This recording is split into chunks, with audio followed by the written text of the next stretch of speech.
Eso mismo. Bueno, buenas tardes. Esta es la última clase antes de la prueba consciente 2. Recordar que la prueba es la próxima semana. Ya los presenciales la harán presencial hasta nuevo aviso y los online de manera online. ¿Qué vamos a ver hoy día? Primero me gusta partir con un repaso breve ya de la clase pasada. La clase pasada estuvimos viendo dos modelos atómicos. ¿Quién recuerda cuáles vimos? Rutherford y Thomson. Súper.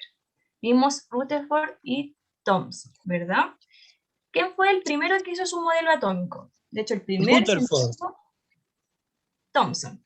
Thomson fue el Thomson. primero. Recuerden que Thomson después fue el profesor. El modelo pasa. Eso, súper bien. El modelo atómico de Thomson, entonces, era este el modelo de la imagen que lo comparó con un budín de pasa. O también nosotros lo podemos comparar quizás con un muffin de chispa de chocolate, ya donde toda la masita, la gran parte del átomo, esta era una masa sólida de carga positiva y tenía incrustaciones negativas. ¿Cómo se llamaban estas incrustaciones negativas? ¿Quién recuerda esta partícula de carga negativa? Electrones. Electrones. Electrones, ¿ya? Entonces, ¿qué hizo Thomson? Thomson representó el átomo como una esfera sólida cargada positivamente con estas incrustaciones cargadas negativamente a las cuales él llamó electrones. ¿Ya? Muy importante, Thomson descubrió los electrones gracias a su trabajo con los rayos catódicos. ¿Ya? Son tips. El modelo atómico de Rutherford también vimos. Él era estudiante de Thomson. Él no quería refutar a Thomson, él no quería hacer un nuevo modelo atómico, sino que gracias a su experimentación, gracias a que él era muy meticuloso, se dio cuenta que era necesario realizar un nuevo modelo atómico. En el nuevo modelo atómico de Rutherford, él descubrió una estructura muy pequeña, muy densa y de carga positiva a la cual llamó, ¿cómo se llama? Núcleo, exacto. ¿Ya? El núcleo.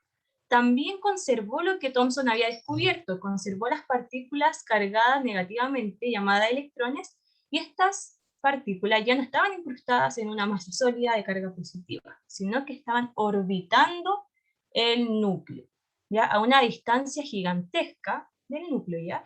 Y todo este espacio que había alrededor se llamaba vacío.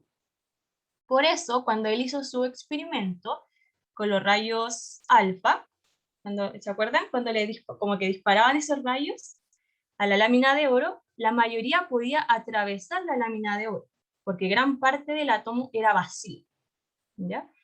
Entonces los rayos atravesaban libremente sin ningún problema. Pero habían algunos rayos que chocaban directamente con el núcleo. Y el núcleo, al ser tan denso, al ser de carga positiva, también hacía que rebotara. ¿Ya? Rebota. Y eso es lo distinto al modelo de Thomson. En verdad es harto distinto.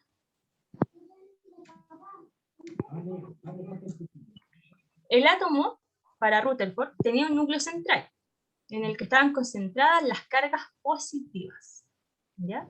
Las cargas positivas eran gracias a unas partículas que estaban en el núcleo, llamadas protones. Y prácticamente en el núcleo estaba toda la masa del átomo. Aquí tenemos dos imágenes ya de lo que hubiera ocurrido con este experimento de Rutherford que hizo con los rayos alfa. Según los átomos de Thomson, los rayos deberían haber atravesado sin ningún problema, ¿ya? Pero Rutherford se dio cuenta que algunos rayos, claro, pasaban, ¿cierto? De la nada, sin ningún problema, sin chocar con nada. Algunos se desviaban un poquito y otros rotundamente chocaban y rebotaban, ¿ya?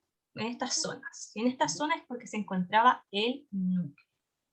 Ya era más probable es que los rayos atravesaran sin ningún problema, ¿cierto? Porque había más espacio vacío. Pero de una partícula alfa de 8000 que se lanzaban, chocaba con el núcleo. Recordando entonces lo que vimos en la clase pasada, y si no se acuerdan o si no estuvieron, los invito a ver la clase que está ya subida en YouTube para que puedan estudiar. Podemos comenzar entonces con la clase número 16. ahí creo que no le cambié el numerito, no me acuerdo, que es la teoría atómica 4, ya parte 4 y última. Hoy día vamos a ver entonces el modelo atómico de Bohr.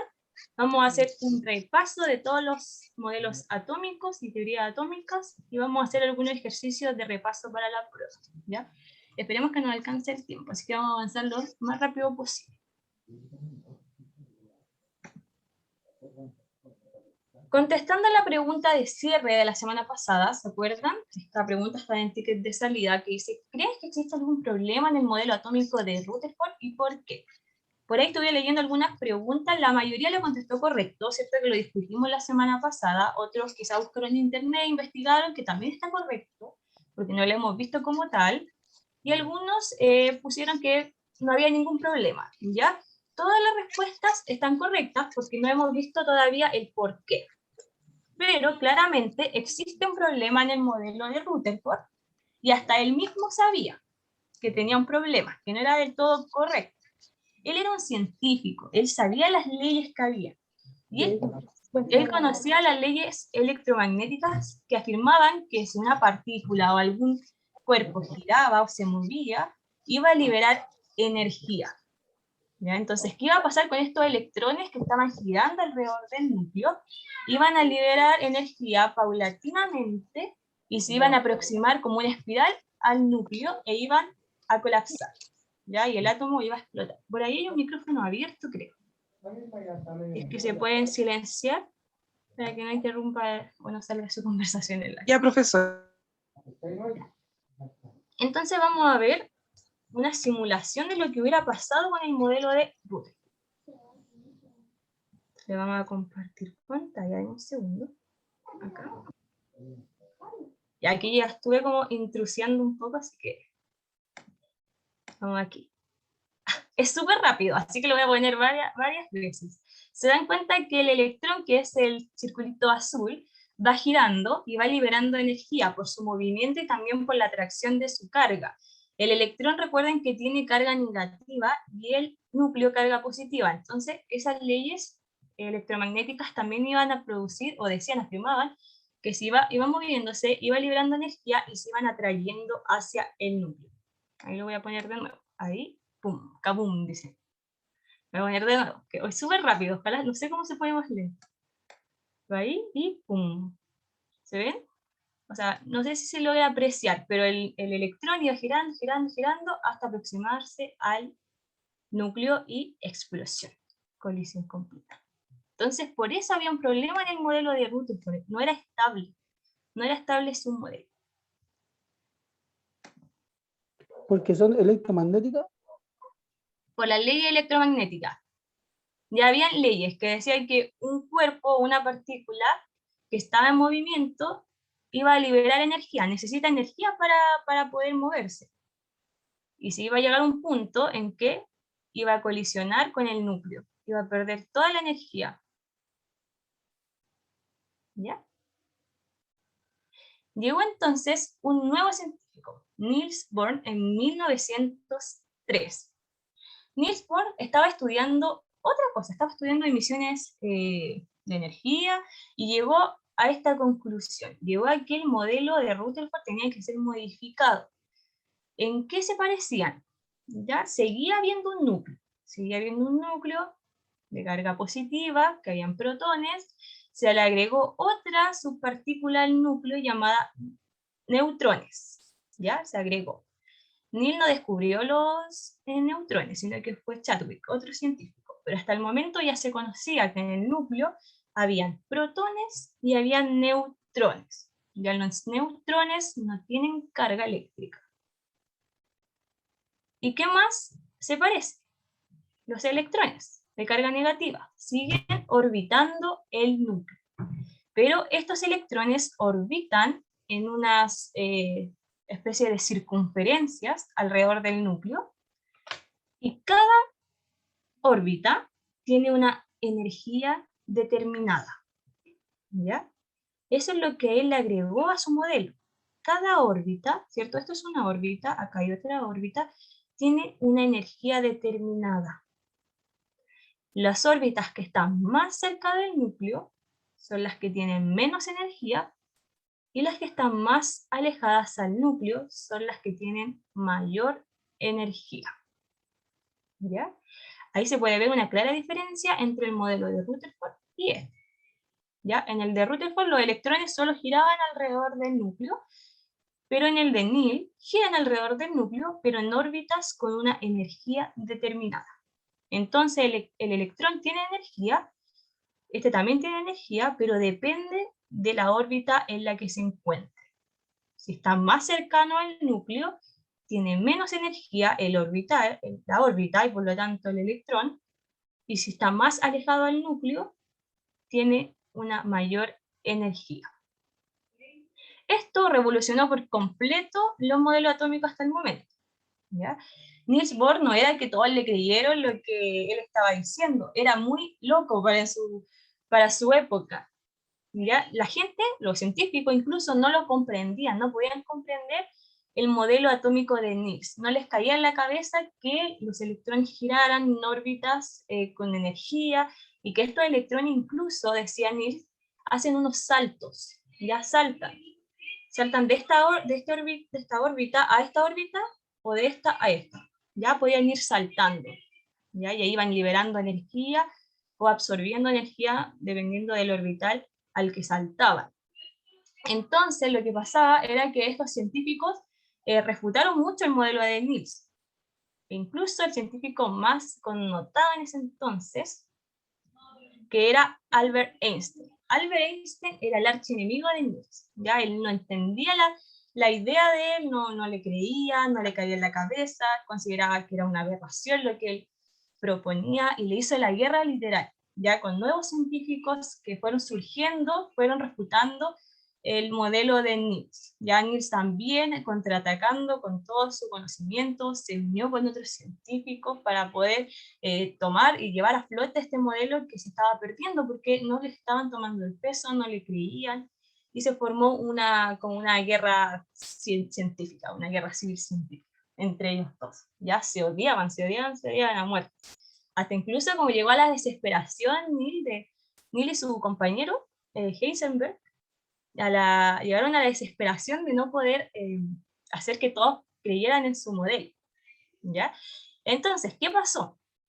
Después de muchos años, ya varios años, no sé si tantos, pero varios años buscando nuevos modelos, Albert Einstein contraatacando, que el átomo no se comportaba de esta forma, Niels con su teoría, llegaron a un consenso. ¿Ya? Se reunieron científicos y científicas más importantes, por aquí yo puedo ver solamente una pura científica, Marie Curie, ¿ya? Pero se juntaron todos, los más relevantes, más poderosos científicos, en un concilio, ¿ya? Para llegar a acuerdo, para decir, ya, ¿qué vamos a hacer con el modelo atómico? ¿Cuál es el correcto? ¿Cuál vamos a tomar como verdadero? ¿Vamos a tomar como verdadero el pensamiento como de la vieja escuela, que era el de Albert Einstein, o vamos a tomar como correcto lo más contemporáneo y lo más actualizado? Estaba entre una disputa entre los más jóvenes científicos y los más viejos, ya los más experimentados quizá. Entonces estaban ahí entre ellos, a ver cuál era verdad. Después de todo este congreso que hubo, conferencia que hubo de científicos, se llegó a un acuerdo en que la teoría mecánico-cuántico de Bohr y Heisenberg, que era su compañero, era la ganadora, ¿ya? Llevándose el triunfo y Albert Einstein la derrota, ya de este modelo. Pero se asumió como verdadero éxito. El modelo mecánico cuántico es súper complejo, ¿ya? Hasta los mismos científicos no lo entendían. Entonces decir que uno lo entiende, Bohr decía, decir que tú entiendes el modelo o el modelo mecánico cuántico, la teoría mecánico cuántico, realmente es porque no la entiendes, porque es muy compleja. Entonces lo que vamos a hacer nosotros es solamente explicar en general de qué se trata, ¿ya? No vamos a profundizar más allá. Si usted queda la PTU, tampoco se profundiza en este concepto, ¿ya? Tanto. Este modelo propone que los electrones se encuentran en zonas amplias llamadas orbitales atómicas. ¿Qué diferencia hay con la otra? aquí eran órbitas, ¿cierto? Ahora le cambiamos el nombre, ya no son órbitas, son orbitales, ya, orbitales atómicos. ¿Y qué son los orbitales atómicos? Son zonas donde existe una mayor probabilidad de encontrar un electrón, ¿ya? Porque no se puede saber dónde específicamente está el electrón. Por eso son zonas de probabilidad. Es probable, vamos a ocupar este modelo, es probable que el electrón se encuentre en esta zona, pero eso no significa que ahí se encuentre. Es probable encontrar otro electrón girando en esta zona de acá, pero no se puede determinar con exactitud dónde se encuentra. Entonces, ¿qué son los orbitales atómicos? Son zonas donde existe una mayor probabilidad de encontrar un electrón. Pero dentro de esta no es posible determinar con precisión la órbita o la trayectoria del electrón.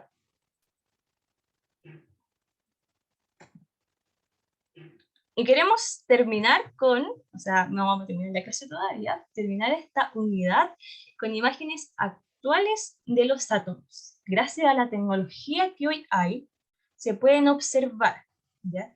No se pueden observar más ampliamente, no hay tecnología todavía que pueda observarse por completo el átomo, ya en su totalidad. Esto es lo mayor que hemos podido lograr. Esto es una reconstrucción en 3D de átomos, y aquí también. Son dos átomos relacionándose entre sí, formando enlaces.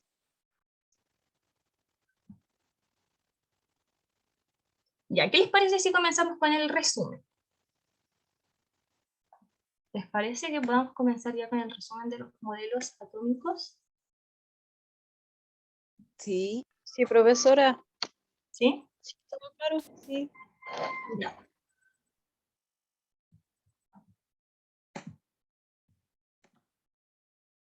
Entonces, vamos a comenzar. Primero que todo, en el siglo V, antes de Cristo, hace mucho tiempo atrás, en el periodo griego, había un filósofo llamado Demócrito que afirmó que toda la materia, o sea, todo lo que nos rodea, está formado por pequeñas partículas que no podemos ver y que no se puede dividir, llamadas átomos. ¿Quién recuerda qué significa átomo y por qué Demócrito le puso átomo a esta partícula? Sin Se llama división. sin división. Sin división. Muy bien. Sin división, ¿cierto? Versus otro filósofo llamado Aristóteles, que era el más escuchado, más poderoso, más sabio en ese entonces, le refutó su teoría, le refutó lo que él creía, y dijo, la materia no está formada por átomos porque los átomos no se pueden ver, sino que la materia está compuesta por los 4 elementos, por agua, por tierra, por fuego y por aire. ¿A quién le creyeron la mayoría de las personas? ¿A Demócrito o a Aristóteles? Demócrito. Aristóteles. Aristóteles. ¿Ya? Recuerden que Demócrito con su teoría del átomo quedó en el olvido por mucho tiempo. ¿Ya? Aristóteles fue el escuchado y fue la verdad en ese entonces. La materia está compuesta por los 4 elementos. Ahora nosotros sabemos que Demócrito tenía la razón, estaba en lo correcto. Pero en ese entonces la voz de Aristóteles era mucho más fuerte. 2000 años después, imagínense, 2000 años después, llegó un científico llamado John Dalton, donde retomó la idea del átomo. Retomó la idea de que la materia está compuesta por pequeñas partículas muy pequeñas que no podemos ver y que son indivisibles, o sea que no se puede dividir, ¿ya? Que después del átomo no hay nada más. Eso es lo que afirmaba John Dalton. Y también hizo la diferencia entre elemento y compuesto, ¿ya? Si uno combina los elementos, forma compuesto. Eso lo vimos en la clase de John Dalton. Aquí hasta el momento no se hablaba ni de electrón, ni de protón, ni de núcleo, ya nada. Hasta el momento el átomo era una esfera sólida, simplemente. No había nada dentro, solamente era una esfera sólida con propiedades. J.J. Thomson, gracias a su estudio con los rayos catódicos, ¿se acuerdan de este tubito? Descubrió los electrones. Los electrones tienen carga negativa. Él descubrió eso. Thomson descubrió los electrones. Y gracias a ese descubrimiento, él formula el primer modelo atómico. Él dice por primera vez cómo es el átomo. Ya el átomo tiene una carga positiva, una masa de carga positiva, con incrustaciones de carga negativa, que son los electrones, y llamó a este modelo de budín de pasas. Su estudiante, al querer comprobar el modelo de Thomson, hizo un experimento. Hay un micrófono encendido. Paula, creo que tiene un micrófono encendido. Ahí lo apagué, profesora. De nuevo lo encendió. Ahí ya. Entonces, Rutherford quiso comprobar el modelo atómico de su profesor, hizo este experimento. Vamos a ver si lo podemos agrandar. Oh, disculpen, lo dejé de compartir. A ver si podemos agrandarlo para poder explicarlo. Ya.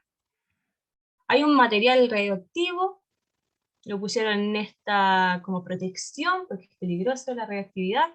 Cubrieron todo esto con un detector para ver las como impresión o ver los registros que tenían los rayos alfa que eran disparados desde este material radioactivo. Los rayos alfa entonces eran disparados a una lámina delgadita de oro, y la lámina de oro es materia, por lo tanto tiene átomos, y querían ver el comportamiento de estas partículas alfa. Las partículas alfa entonces se veía que la mayoría cruzaban sin ningún problema, algunas se desviaban un poquito, pero siempre estaban en esta zona, es decir, atravesaban los átomos. Pasando las semanas, Rutherford era muy meticuloso y se dio cuenta que una de 8.000 partículas que eran lanzadas se detectaban en estas zonas de acá, cercanos casi a la fuente. Entonces para él no tenía mucho sentido, pues yo le di el ejemplo de disparar a una hoja de papel y que te rebotara la bala. ¿Ya? Era muy absurdo. En ese entonces era ilógico. Y ahí él dijo que claramente debería existir una estructura que no permitiera que los rayos alfa pasaran, sino que rebotaran, que chocaran con ellos. Esta estructura tiene que ser muy pequeña porque la mayoría pasa normalmente. Tiene que ser muy pequeña, tiene que ser muy densa y tiene que estar cargada positivamente. A esa estructura la llamó núcleo. Vamos a achicar esto entonces. El descubrimiento del núcleo se le atribuye a Rutherford, ¿ya? Donde se encontraban partículas cargadas positivamente llamadas protones. Protones carga positiva. Luego Niels Bohr, años después, llega con su nuevo modelo atómico, donde él afirma que los electrones cargados negativamente giran alrededor del núcleo, pero en órbitas cuantificadas. ¿Qué significa cuantificadas? Que tienen una energía determinada. Las órbitas que están más cercanas al núcleo tienen menor energía, y las órbitas que están más alejadas del núcleo tienen mayor energía. Los electrones giran alrededor del núcleo, pero en niveles de energía. ¿Ya? No estoy presentando pantalla. Ahí sí. Esos serían los modelos atómicos que hemos visto. Ya Demócrito, Aristóteles, John Dalton, Thomson con su modelo de budín de pasas, Rutherford y Niels Bohr.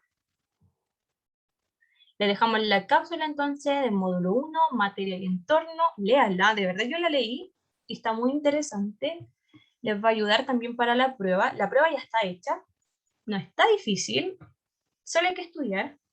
Y hay que al menos leer los power. Si usted al menos lee los power, le va a ir bien. Si no hace nada, no lee nada, no le va a ir bien. Así que le invito a leer. ¿Qué vamos a hacer ahora? ¿Ya? Vamos a hacer un repaso. Vamos a hacer un repaso de los contenidos para la prueba, con preguntitas. ¿Ya cuánto nos queda? 10 minutos. Ya, perfecto. Recordemos que la prueba de coeficiente 2 es el día jueves 26 de agosto para los online. Los contenidos a evaluar son desde propiedades de la materia.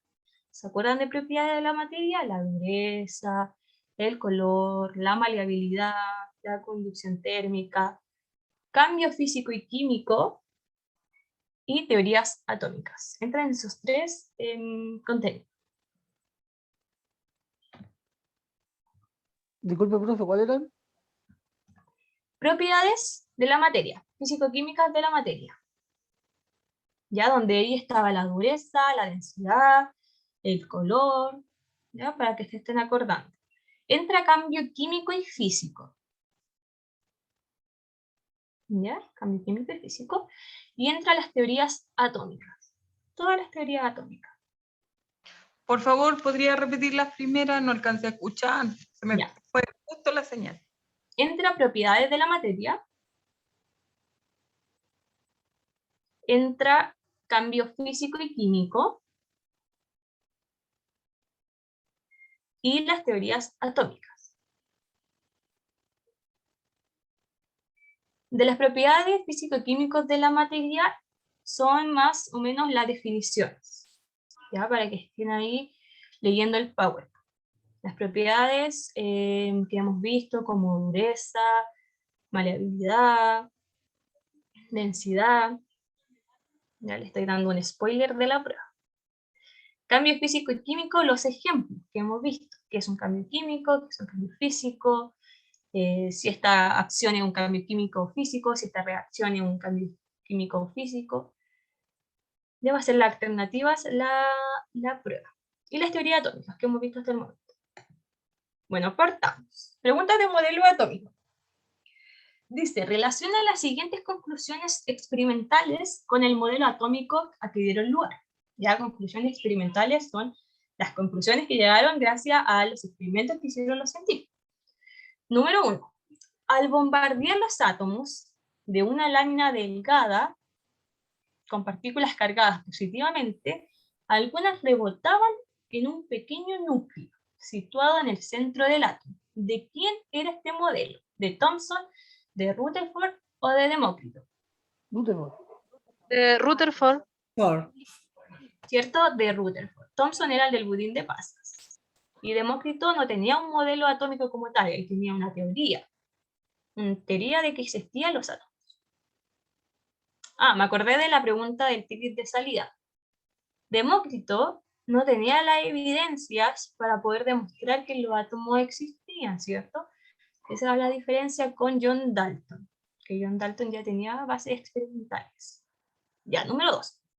El modelo atómico propuesto por Joseph John Thomson es considerado el primer modelo atómico que describe la constitución del átomo, o sea, cómo está compuesto. Con respecto a sus planteamientos, ¿qué afirmación es correcta? Según Thomson, ¿qué afirmación es correcta? El átomo posee solo carga positiva, el átomo posee un núcleo positivo y electrones orbitando alrededor de él, o el átomo posee una región cargada positivamente en la que están inmersos los electrones. ¿La La C? B. La B, profe. ¿La A, la B o la C? La B. La C. Ya, Yanina dice la C y... La B, profe. ¿quién dice la B? Profe, La B, La cisterna. B. La La B, B. profe. El átomo posee un núcleo positivo y electrones Profe. orbitando alrededor de él. Ya, dígame, Nicole. Mire, yo tengo anotado, hija. El átomo está formado por cargas positivas y negativas de igual magnitud. Es el modelo atómico de Thomson. Ya. Súper bien. La alternativa correcta es la C. El átomo posee un núcleo positivo y la B. Voy a leer la B. El átomo posee un núcleo positivo y electrones orbitando alrededor de él. Eso es cierto. Pero eso lo dijo Rutherford. ¿Ya? No lo dijo Thomson. Recuerden que Thomson es del budín de ¿verdad? pasa, el de la masa sólida con incrustaciones negativas que eran los electrones. Ya no se confundan, ahí tienen que tenerlo bien clarito. Está aplicando por el modelo atómico de Joseph John Thomson. Claro, pues No mire, por- la pregunta ya. lo dice. No cuál es la correcta. Exacto, hay que leer bien la pregunta. ¿Qué vamos a hacer? Vamos a destacar esto. Disculpen si se escucha a mi hermano gritando ya. Aquí vamos a destacar Joseph Thomson y acá vamos a poner la alternativa correcta para que les quede acá, guardadito. Entonces la alternativa correcta es la C. ¿Por qué es la C? Porque estamos preguntando por el modelo de Joseph Thomson. Demócrito postuló que la materia está formada por una partícula a la cual llamó átomo. ¿Qué significa esta palabra? ¿Átomo? Sin división. Sin división. Indivisible. Es, muy bien. Átomo es igual a sin divisible. sin división.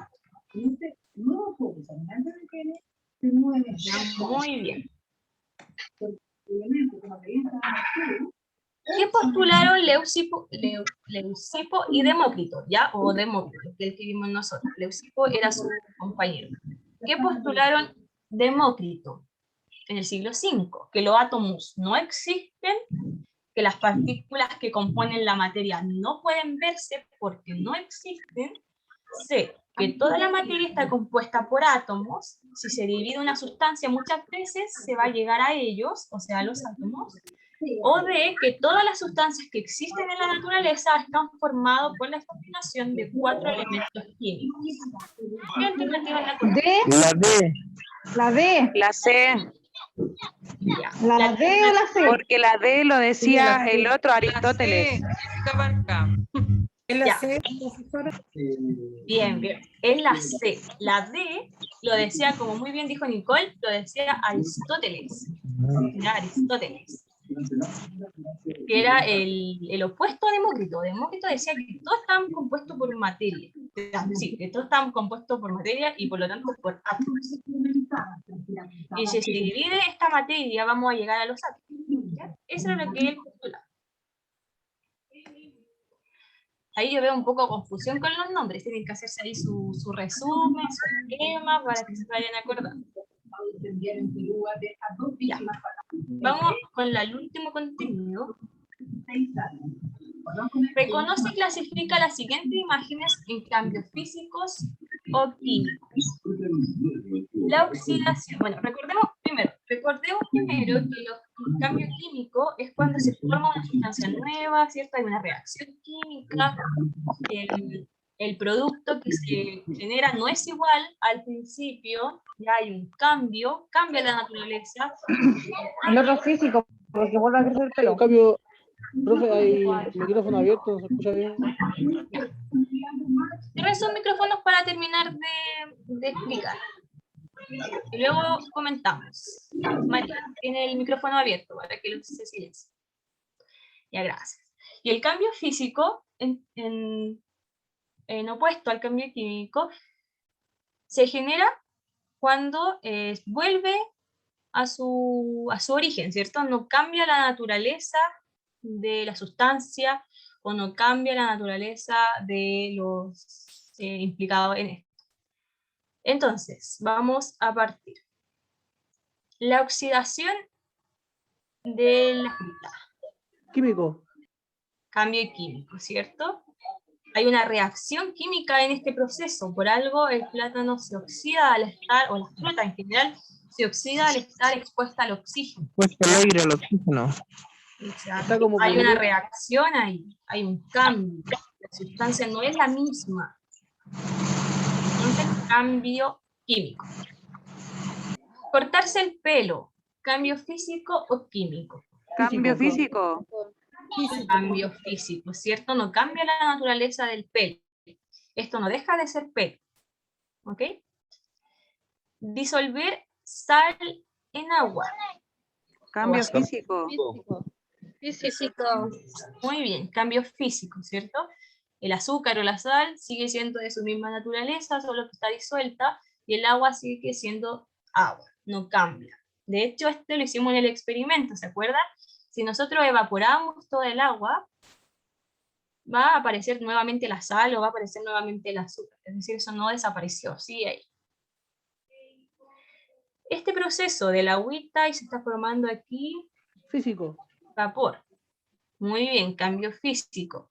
Los cambios de la materia, por ejemplo, del líquido a gaseoso, como en este caso, es un claro ejemplo de cambio físico. Gaseoso. Cuando nosotros también, cuando el otro día me di cuenta, cuando yo estaba subiendo un cerro y yo empecé a sudar, ya sudé y un amigo me dijo, ay, te estáis quemando. Y yo, ¿por qué me estoy quemando si no había sol? Y era porque estaba, mi sudor se estaba convirtiendo en vapor, ya, y estaba liberándose. Y ahí me acordé que un ejemplo de cambio físico. Hacer un asadito. La Cambio carne químico. se cocina. Cambio químico. Cambio químico, ¿cierto? Hay una reacción aquí, hay un cambio de color, hay un cambio de sabor, hay un cambio de textura. Todo eso se produce por reacciones químicas, por eso es un cambio químico. Por Profesora, el chimichurri que le echan. Dígame, Paz. disculpe, el de la banana, el del plátano, era un cambio químico, ¿cierto? ¿O físico? Exacto, químico. Químico. Ah, ya, estaba Cambio bien. Gracias. Ya, súper bien. ¿Qué dicen los demás? ¿Han participado? ¿Están participando los mismos de siempre? Súper bien, yo los tengo identificados. Ustedes no tienen que dejar de participar. Su 7 está asegurado. Pero ¿qué me dicen los demás? ¿Se comprende? ¿Están bien para la prueba? Por ejemplo, Natalie sí dice. Luis, Lorena, Jackson, Camila, Benjamín, Alejandra, ¿cómo estamos? ¿Estamos bien? A mí con los átomos me ha costado un poco entenderlo, pero entiendo más. Ya. Las preguntas de la prueba de modelos atómicos no son tan específicas, ¿ya? Lo más importante de cada científico, les recomiendo hacerse un resumen en su cuaderno. No sé, Thomson descubrió el electrón, budín de pasa. Rutherford, experimento de la lámina de oro, ¿cierto? Descubrió el núcleo, carga positiva, ahí ustedes vayan haciendo su resumen de lo más importante. Los protones igual descubrió Rutherford, ¿no es cierto?